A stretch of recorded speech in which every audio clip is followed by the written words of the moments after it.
గురువుగారు, యజుర్వేదంలోని ఓ భాగం రుద్రం. శివార్చనలో, శివాభిషేకంలో రుద్ర అధ్యాయానికి ఎందుకంత ప్రాధాన్యత? రుద్రం అంటే ఒకటి కాదు.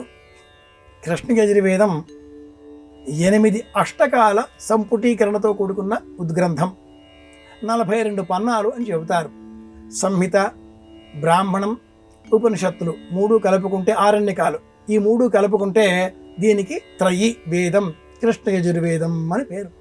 ఇందులో సంహితలు 8 అష్టకాలు. ఈ 8 అష్టకాల సంహితలలో నడుమ ఉన్నటువంటి మంత్రభాగం రుద్రం. ఇది ఒకటి కాదు. ఈ రుద్రంలో 170 మంత్రాలున్నాయి. ఈ 170 మంత్రాలలో మొదటి 15 మంత్రాలకు రుక్కులు అని పేరు. నమస్తే రుద్రమన్యవ ఉతోత ఇషవే నమః, నమస్తే అస్తు ధన్వనే బాహుభ్యాముతతే నమః. ఇది ఒక రుక్కు. ఇలాంటివి మొదట 15 ఉంటాయి. ఆ తర్వాత నమ వ్యాధినేభ్యో వివిధ్యంతేభ్యశ్చ అంటూ ప్రారంభమై జంభే దదామి చివరి వరకు 155 మంత్రాలు ఉంటాయి. యజుర్వేదంలో చెప్పబడేటటువంటి వాటికి మంత్రాలు అని పేరు.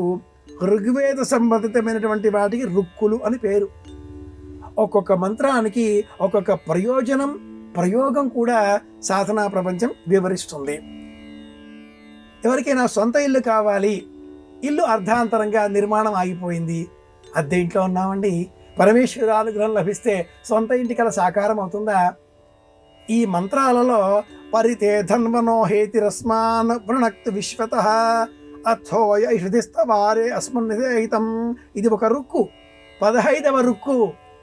ఈ రుక్కుతో సంపుటీకరణ చేసి శివాభిషేకం చేస్తే సొంత ఇంటి కల సాకారం అవుతుంది.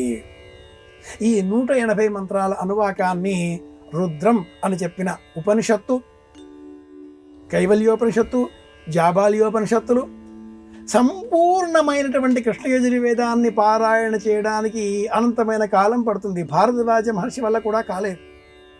కనుక ప్రత్యామ్నాయంగా రుద్రం పారాయణ చేస్తే పూర్ణ ఫలం మనం పొందవచ్చు అంటూ ఉపనిషత్తు ద్వారా తెలియజేసింది. అన్నట్టు ఈ వెనకాతలే 7వ ప్రపాఠకంలో వచ్చేది చమకం. పీఠాధిపతులు ప్రపంచాన్ని త్యజించి పరివ్రాజక వృత్తిని స్వీకరించిన వారు కేవలం నమకమును మాత్రమే స్మరిస్తారు, శివుడిని మాత్రమే సేవిస్తారు, చమకం చెప్పరు. చమకములో అనేకములైన మానవ సంబంధితమైనటువంటి కోరికలు ఉంటాయి. అశ్మాచమే, గుర్తికాచమే, మరయస్మే, వ్రతాశ్చమే, శకతాశ్చమే, వనస్పతిశ్చమే, హిరణ్యచమే ఇలా ఉంటాయి. విశ్లేషకులు సాయన భాష్యాన్ని విశ్లేషణ చేసి ఈ 170 మంత్రాల సంబంధితమైన ఒకే నామంకల నమకంలో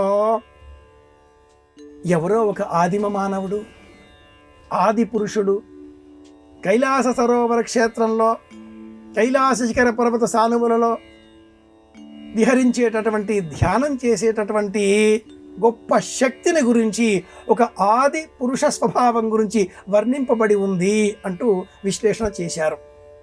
ఆ స్వామి చౌర్యం చేసే వ్యక్తి, వైద్యం చేసే వ్యక్తి, సంతోషాన్ని అందించే వ్యక్తి, సమస్తాన్ని స్వీకరించే వ్యక్తి, సమస్తాన్ని అందించే వ్యక్తి, సమస్త గుణాలు కల వ్యక్తిగా ఈ విశ్లేషణ కొనసాగుతుంది.